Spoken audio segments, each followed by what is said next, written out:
Save up to 800 ringgit and enjoy clean air with your family at home by getting a Kowei air purifier Lombok 2. Very good evening. Welcome to Bizworld. The first story of the day. Malaysia is expecting a short-term benefit from the reopening of China's economy after COVID-19. But the general weakness is likely to kick in as recession seems to be looming. RHB Investment Bank said supply disruption in China has led to a spike in Malaysia's exports and imports, with exports of commodities as well as electrical and electronics pull the overall exports upward. Malaysia's trade figure for February rose 11.6% to 136.3 billion ringgit. Exports expanded 11.8% to 74.5 billion ringgit year-on-year, attributed to an expansion in exports to Singapore, the United States, South Korea and China. Meanwhile, RHB Investment Bank said growth in intermediate and consumption goods kept imports robust, with industrial growth emerged as among the country's strongest, as disruptions in China caused a spike in demand.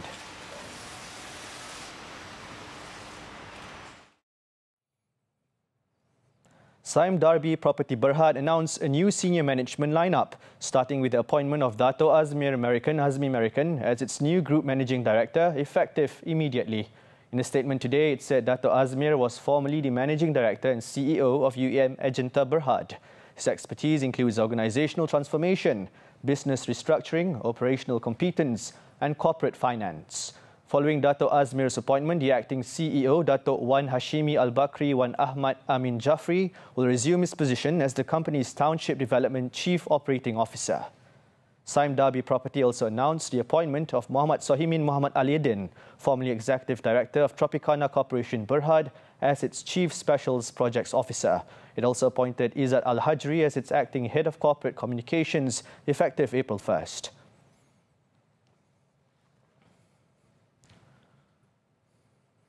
Member economies of the Asia-Pacific Economic Cooperation APEC should take the opportunity brought about by the COVID-19 pandemic to eliminate or reduce tariffs on life-saving products.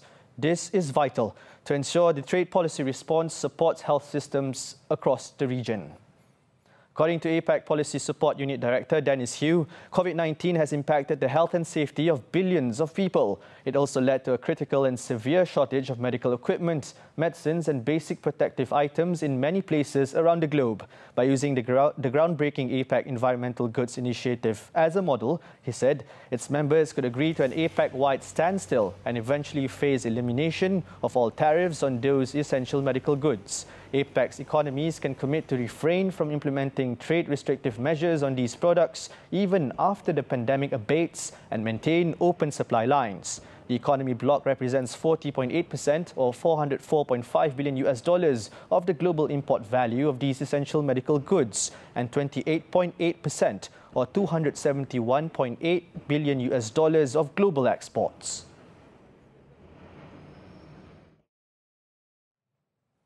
Starting tomorrow, Malaysia Airlines passengers are required to bring and wear their own protective masks. The national carrier said the requirements would be applicable at various touchpoints effective April 23rd.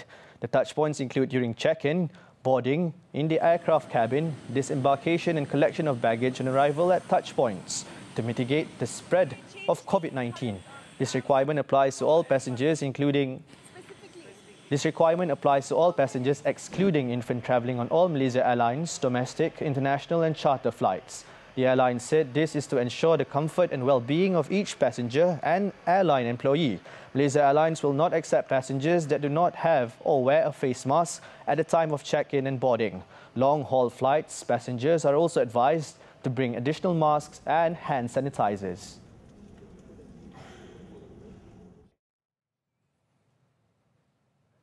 That's all the time we have for Bizworld. I'm Arif Subhan. Thank you for investing your time with us. Stay safe, Malaysia.